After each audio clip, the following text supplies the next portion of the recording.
Oh, tapang na tao, courageous ang nakikita ko na tinataglay ng energy ng person na ito na kumo-connect sa'yo. Let's see kung anong klaseng tapang or katapangan ng kanyang ipapakita or ipinapakita ngayon sa inyong koneksyon. Gaano siya katapang? Mas matapang pa ba siya rito kila Apolinario Mabini? Doktor Jose Rizal, 'yan 'no, Gregorio del Pilar, naku name it, lahat ng mga bayani 'no. King Sejong the Great, 'yan, naku ano pa nga ba, mga hari 'no. So tingnan natin dito kung anong klaseng tapang ipakikita nito. Huwag kayong mag-alala, wala naman akong sigalot na napi-pick up 'no, or giyera or war na sisimulan dito. Pero let's see, may katapangan or buo ang loob, ayan.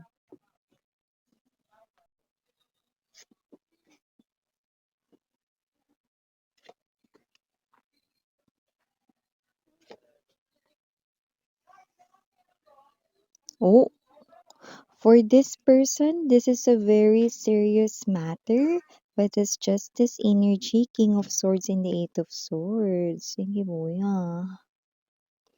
What is this? Let me see. Princess of Cups, Six of Cups. Yeah, this person here thinks that there's something wrong sa kanya, no? Sa kanyang sarili rito, there's something wrong daw. Parang meron siya ritong kakaibang ikinikilos, kakaibang nararamdaman. So this person right in here, yeah, I just heard putak.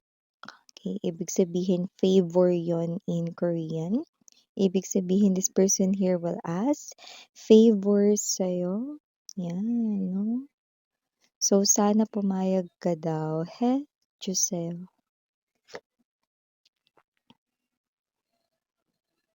Tingnan natin anong Ane. Okay. Let me see. Okay, at least this thing happens here. Okay, Ace of Swords, another Ace. Bottom of the deck, we have the Nine of Wands here. Now we have the Six of... Oh! Okay.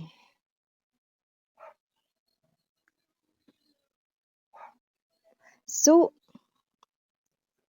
this energy connecting sa inyo happens na lumalabas bilang person mo. So, with the King of Swords energy, Eight of Swords right in here, meron siya ritong hihingin na pabor sa inyo at sana pumayag ka daw. Cross fingers.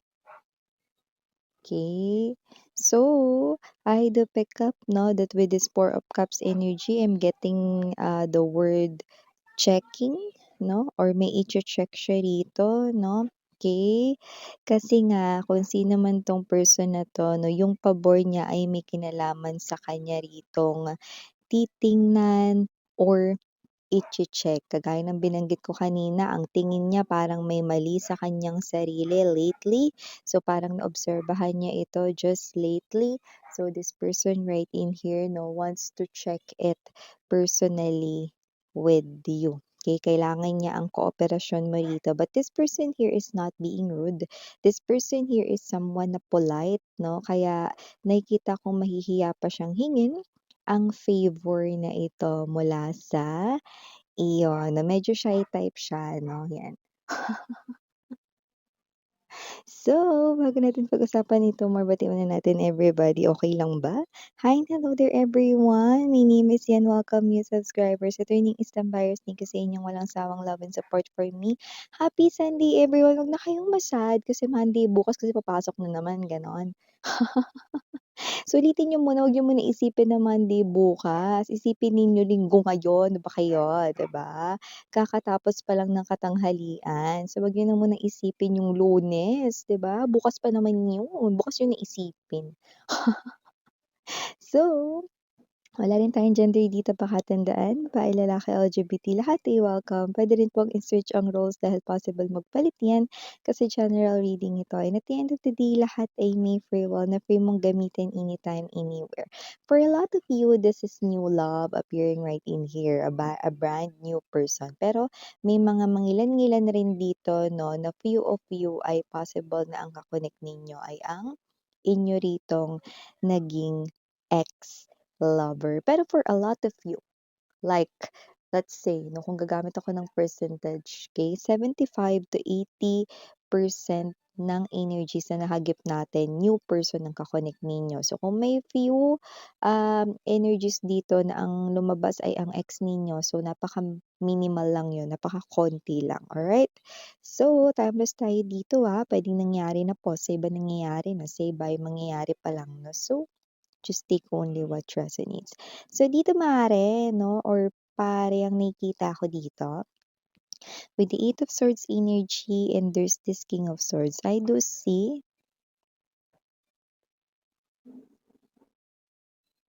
na parang itong person na 'to 'no, ay hihingi dito ng pabor dahil nakakaramdam siya rito 'no, ng mga bagay na parang alam niya kung ano na ang ibig sabihin nun 'no. So, parang may mga nafi-feel na siya rito, may nagju-jump na siya sa conclusions kung ano itong nangyayari sa kanya pero gusto niya pa rin i-check, Ano ba yun Miss yan? Hihingi siya ng pabor dito, with this Princess of Cups energy, iche-check niya rito, no, kung talaga ba, no, na may feelings or mahal ka niya rito. Yun yung iche-check niya rito, no. So, parang hihingi niyang pabor is this person, yeah, I'm hearing that song. Can I hold you? So whatever the case may be, baka hingin niya rito na pwede niya bang hawakan yung kamay mo kahit ilang segundo lang? Or pwede ka ba niyang yakapin kahit isang beses lang, kahit na ilang segundo lang, no? Okay, so whatever the case may be, this person here is not a pervert. Linawin natin yun. Hindi rin siya rito someone who is rude, hindi rin siya someone dito 'no, na hindi polite, kundi mag-a-ask talaga siya ng permission from you. Hindi niya ito bibiglain 'no, kundi ito ay kanyang hihingin. Ngayon kung ayaw mo 'no, 'di wala naman siyang magagawa dun.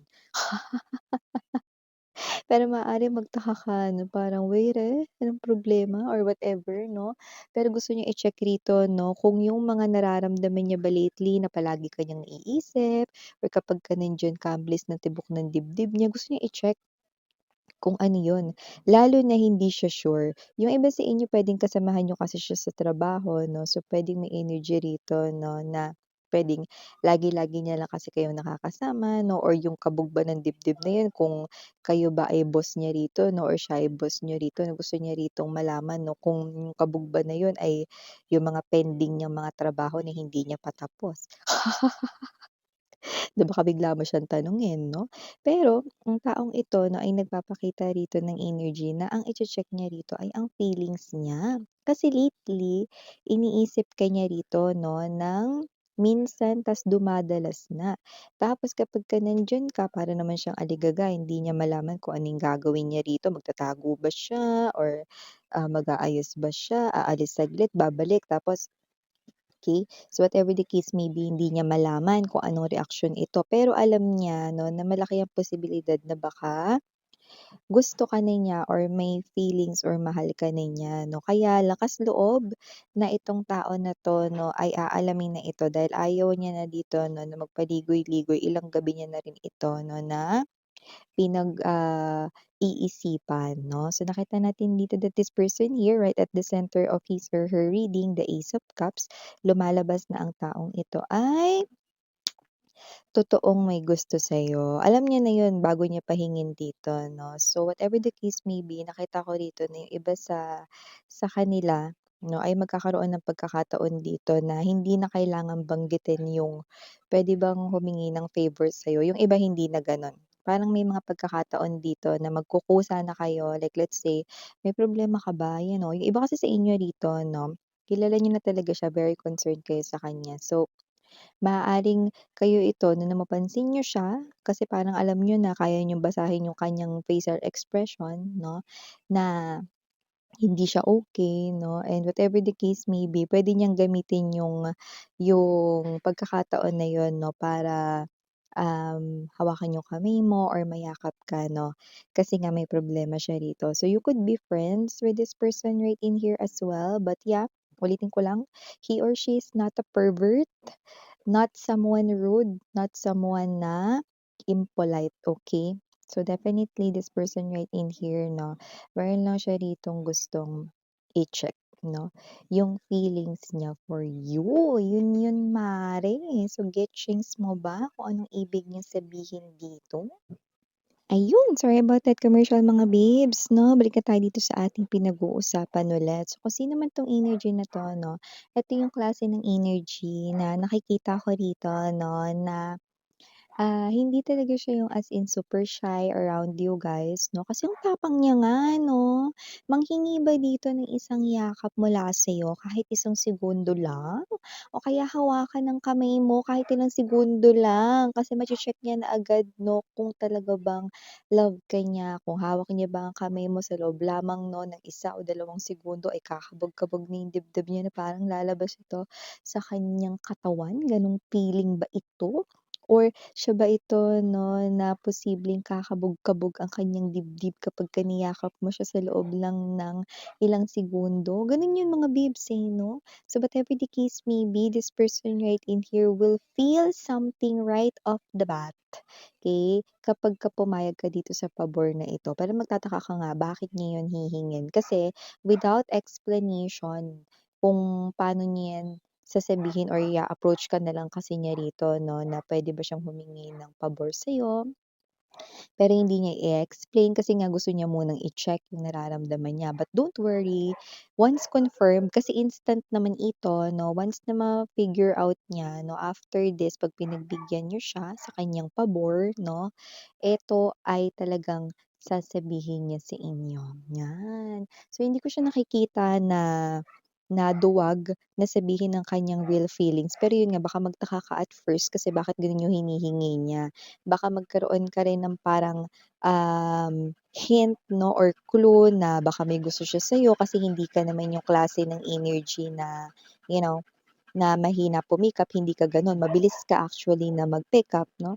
So kung sino man 'tong energy na ito, nakikita ko rito 'no, na siya yung klase ng energy rito 'no na ipapaliwanag niya rin 'yan sa'yo. So definitely mabilis lang 'yan 'no, malalaman niya rin agad 'yan 'no, basta ibigay mo lang yung kamay mong gano'n.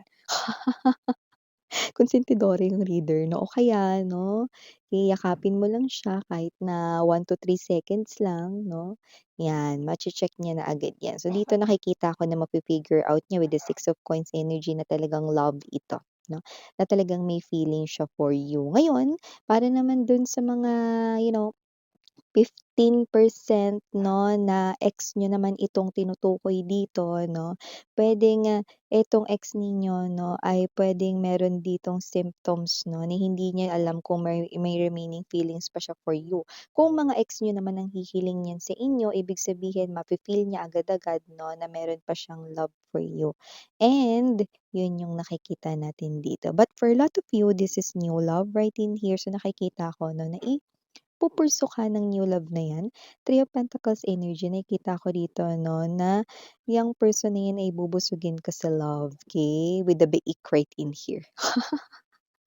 Bubusugin ka niya sa love, okay, yun yung, um, cute na word 'no, na nakuha ko dun 'no. And yes, nakikita ko rin dito that with the Three of Pentacles, this is the type of connection na magiging solid ang foundation and, magkakaroon rito 'no ng matibay na bond 'no. Your bond will deepen with this person here and nakikita ko na siya 'yan.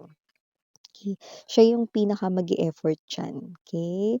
So, nakikita ko rito na hindi mo rin 'to in-expect 'no, na may ganito palang klase ng tao 'no, na you know, magpaparamdam 'no, ng ganitong feelings. Oh, we're hearing that song 'no, isang kabatak, isang kaibigan lang ang turing ko sa'yo, you know? So, if I'm not mistaken, it's from Parokya ni Edgar song 'no, siguro friend mo ito 'no, kasi when we say kabatak 'no, friend 'yun. So, puwedeng dati friend lang 'yung turing niya sa'yo, ngayon naguluhan siya pero gusto niyang i-check, pero gusto niya ring i-push ang connection na ito, ayan 'no. Ay go. So, initials na tayo, capital letter E, capital letter S, capital letter A, capital letter R, capital letter M, and capital letter Q, capital letter D, and capital letter K, o DK, yan no, just take only what resonates, and capital letter L. For other letters might not be capital, I'm just seeing small letters, I, P, Q. Yan. So, ito yung mga messages right here for you guys. Again, in your Yana Ani. Sana ngayong love and light. Ano